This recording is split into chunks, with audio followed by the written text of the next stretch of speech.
I've always trusted Max, my 7-year-old German Shepherd, to be my alarm system, my protector, and my loyal shadow.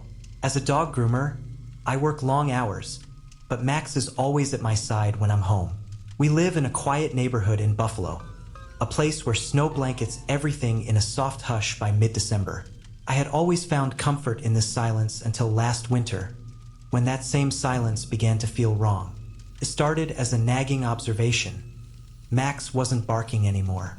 For as long as I'd had him, barking at anything unfamiliar had been his thing. The mailman, squirrels, even the wind rattling the fence. At night, especially, he would patrol the yard like clockwork, his deep bark ringing out at the slightest sound. It made me feel safe, knowing he would alert me if anything was off. But last December, the barking stopped. At first, I thought maybe he was just tired. Dogs mellow out as they age, right? I brushed it off for a few nights, busy with the holiday rush at work, grooming every golden retriever and doodle in Buffalo. It seemed I barely had time to think. But every time I let Max out into the yard at night, I noticed he'd just stand there, staring at the fence instead of running along it like he usually did. He'd sniff the air, tail low, before trotting back inside without making a sound. I remember joking to myself, "Guess you're retiring early? Huh, Max?" But deep down, something didn't sit right. A week passed, and then came the night I decided to check the cameras. I had a basic security setup. 2 motion sensor cameras facing the yard, one near the back porch and another near the fence gate. They had served their purpose so far, catching nothing but raccoons. I wasn't expecting anything that night. I just wanted to see if Max had been reacting to something I couldn't hear. It was a little past 11 p.m. when I settled on the couch with my laptop, pulling up the security footage. Max had been acting odd again earlier, just staring at the fence and coming back in without a bark. The live feed showed nothing unusual, just the snow falling in heavy flakes, blanketing the yard. I yawned and started scrubbing through footage from the last few nights. That's when I saw it. On the video from 2 nights before, around midnight, the motion sensor triggered. I leaned in closer to the screen, trying to make out the shape, when a figure stepped into view. A man. My heart almost stopped as I watched him move toward the fence, hunched over slightly, like he was trying to stay low. He paused near the far corner, where Max usually barked the most. To my horror, he crouched down and reached something through the fence. It was hard to tell what it was, but Max appeared almost immediately on the screen, wagging his tail cautiously as he approached the stranger. The man stayed there for nearly a minute, his hand extended, and Max just accepted it, eagerly eating something from the man's hand. "What the hell?" I whispered to no one, my mind racing to catch up with what I'd seen. Someone had been in my yard. Someone had been feeding Max. I tried to rationalize it. A neighbor being overly friendly, a misguided stranger leaving treats for a great dog. None of it made sense. The next morning, I took Max straight to the vet. I didn't tell the receptionist much beyond. "He's acting off, and I want to make sure he's okay." When the vet came back, she looked concerned. "There's a sedative in his system," she said. "It's mild, but definitely enough to keep him subdued." I felt sick. What kind of sedative? She listed off some options, mostly veterinary-grade tranquilizers used for small surgeries, but I barely heard her. Someone had drugged my dog. My mind flashed back to the man on the footage, crouching by the fence in the dead of night, slipping something to Max while I slept inside, oblivious. I knew then that it wasn't random. Someone had done this on purpose. But who? That night, I couldn't relax. I kept replaying the video on my laptop, trying to figure out who the man was, what he had been holding, where he'd come from, or what he wanted. Was he trying to gain Max's trust to get into my yard unnoticed? My house? The questions looped in my brain as I sat on the couch, watching the live camera feed obsessively. Around midnight, I got my answer. I turned off all the lights, leaving the room lit only by the glow of my laptop. I kept looking between the screen and Max, who was snoozing at my feet, drug-free for the first time in days. The yard looked empty, just the snow falling. I started to think maybe whoever it was had moved on. Then the motion sensor went off. My heart skipped as the screen flickered. The same man appeared, his figure hazy in the snowfall. He moved more quickly this time, heading straight for the corner of the fence where Max had met him before. I could see him holding a small bag, the kind you'd get from a pharmacy. He crouched again, reaching through the fence. This time, Max didn't move. I grabbed my phone, my hands shaking, and turned on the porch floodlights remotely. The yard lit up in an instant, the snow reflecting the light like a spotlight aimed directly at the man. He froze, his face now visible in the camera feed.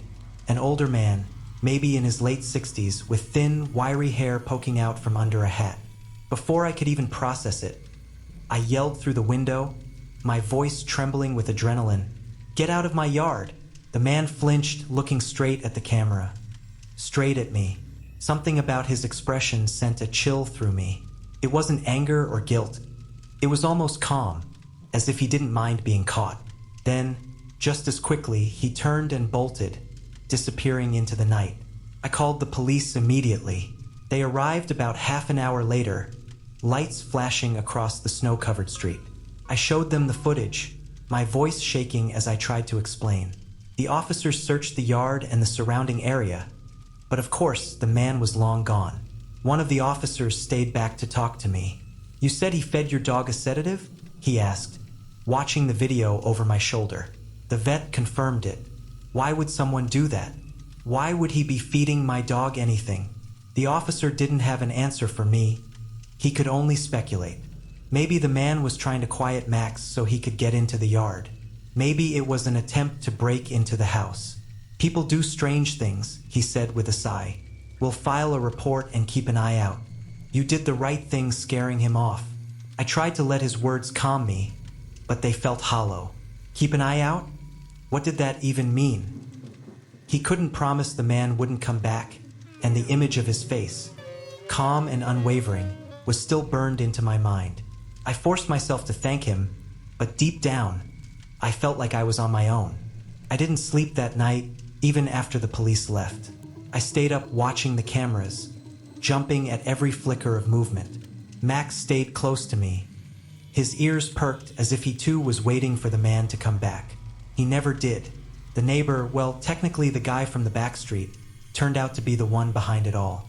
His house was a few doors down, just beyond the property behind mine. I didn't see him leave, but he moved out a couple of weeks after the incident. One morning, I noticed his house was empty, the "for rent" sign back up in the yard. The police never got a clear answer on his motives, but they suspected he'd been trying to scope out my property for something to steal. Whatever the reason, all I can say is I'm glad I caught him when I did. If these neighbor nightmares send a chill down your spine, don't forget to hit that like button and subscribe for more stories that'll keep you on edge. What would you do if you found out your neighbor wasn't who they seemed? Share your thoughts in the comments. I'd love to hear how you'd handle it. Send this video to a friend who swears their neighbors are weird. And remember, safety starts with awareness, so keep your doors locked and your instincts sharp. Thanks for watching, and I'll see you in the next nightmare.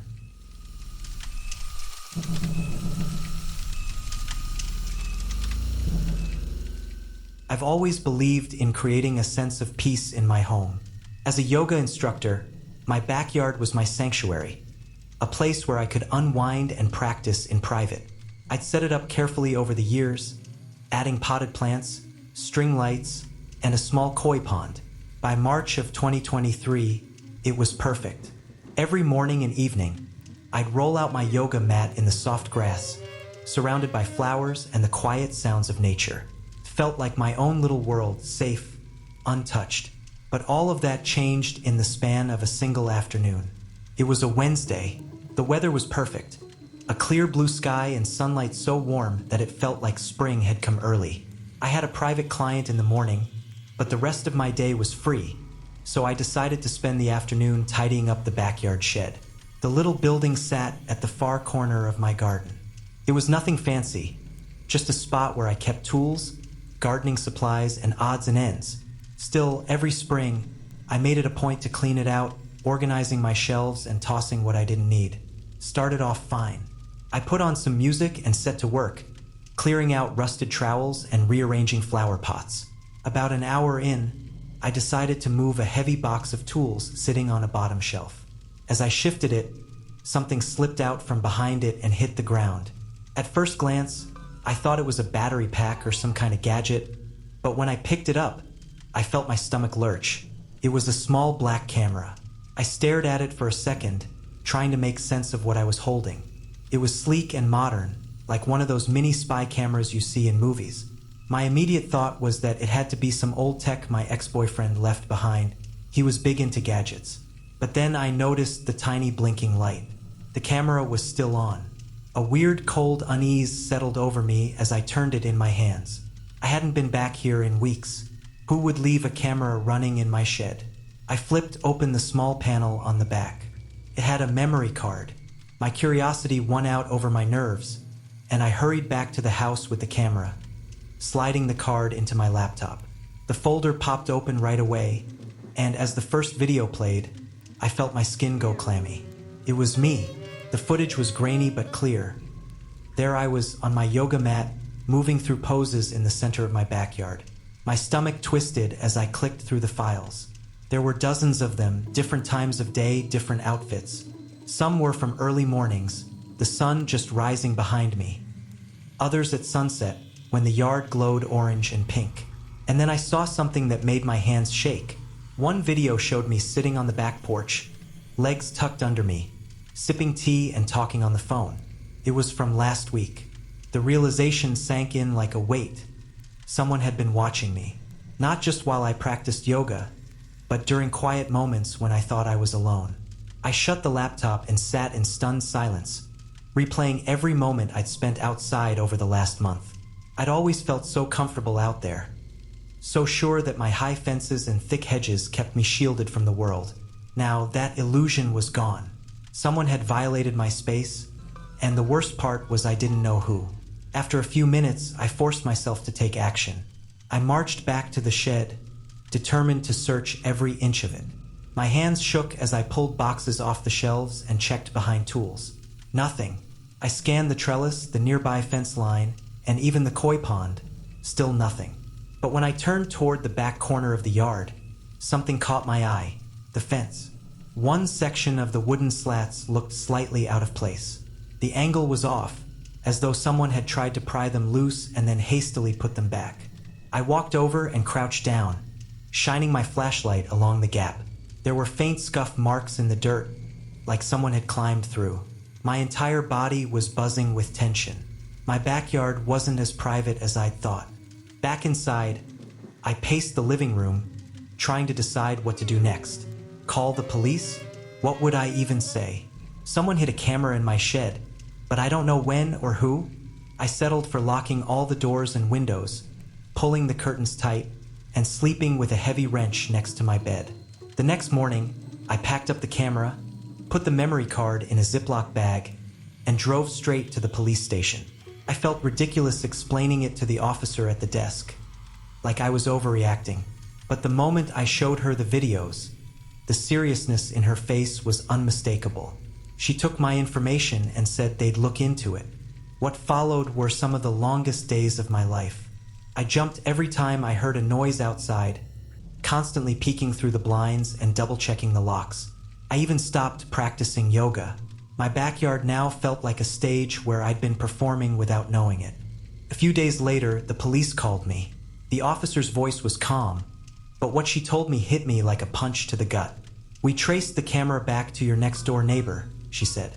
"He's been sneaking into your yard at night and placing it there. We found additional footage on his computer." Additional footage?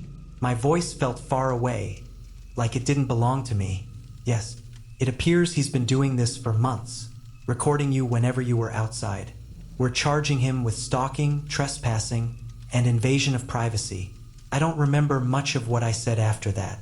I just remember hanging up and sinking onto the couch, staring at the wall in silence. My neighbor, the man I'd waved to countless times, who'd smiled at me over the fence while watering his garden. I'd never given him a second thought. The police confiscated his equipment, and he moved out a week later. But my sanctuary was gone. Every time I stepped into the yard, I felt exposed, vulnerable. I installed security cameras on every corner of the house and replaced the old wooden fence with a taller, reinforced one. I even adopted a big, loud dog for good measure. For months, I couldn't relax out there. Even when my friends visited and we sat on the porch, laughing and talking, I'd catch myself looking toward the fence with a creeping feeling that someone was watching.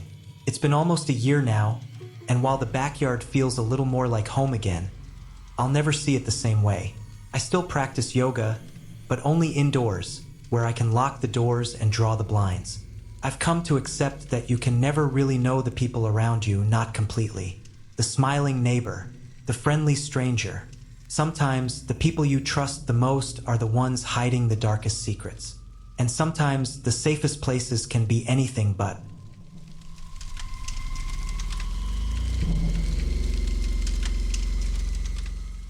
I'm a 16-year-old guy, but last year I had a bad accident that almost killed me.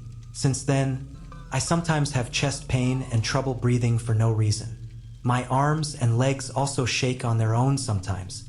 I live in the countryside on a big property with lots of bushes and trees. I'm really cautious and don't trust strangers. One night, it was 1:30 in the morning, and I was watching a movie on the couch while my parents were sleeping. My sister was out of town having fun. Suddenly, I saw a bright light outside that turned on because it sensed motion. The windows were closed, but the light was so strong that it shined through the gaps in the window blinds. Then, I heard the back door making noise.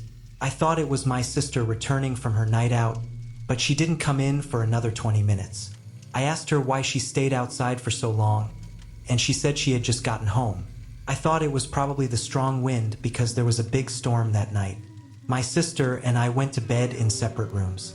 The next night at 1:15 a.m., I was in the kitchen making a sandwich, which is connected to the garage. I should mention that my dog and cat sleep in the garage.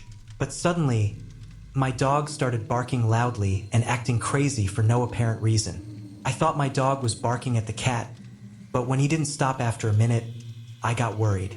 I remembered what happened the night before. I'm always anxious, so I went to get a knife because the guns were in the garage. Just as I was about to enter the garage, my dog suddenly stopped barking. I listened at the garage door for a few minutes, but there was no noise.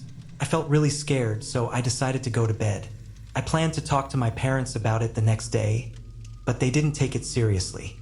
Now it's the next night, and it's 1:46 a.m.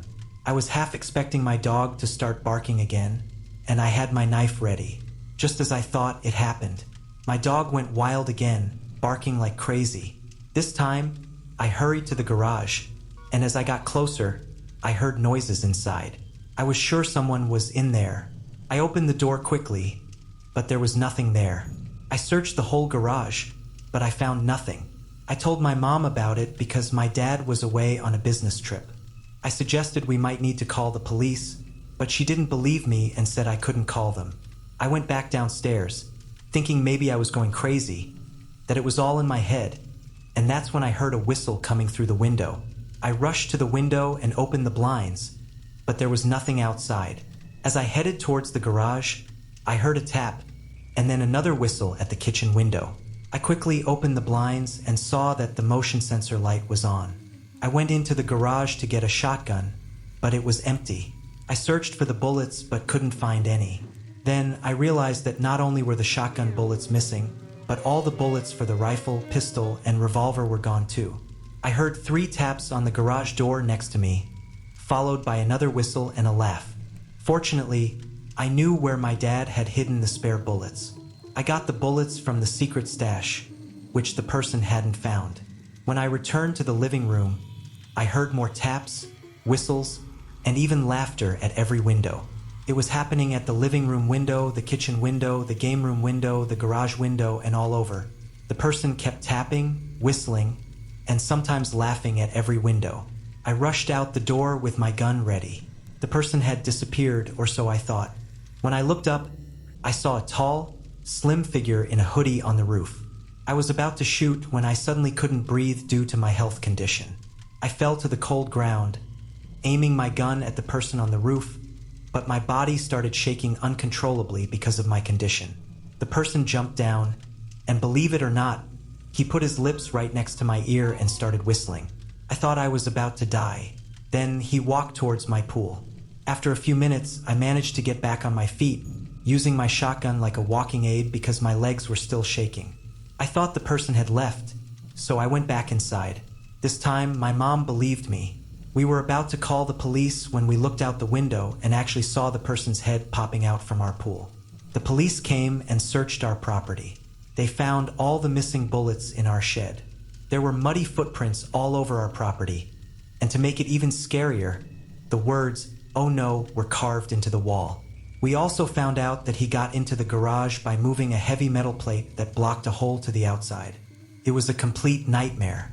To the person who was whistling and laughing like a maniac, I dare you to come back so I can finish the job this time.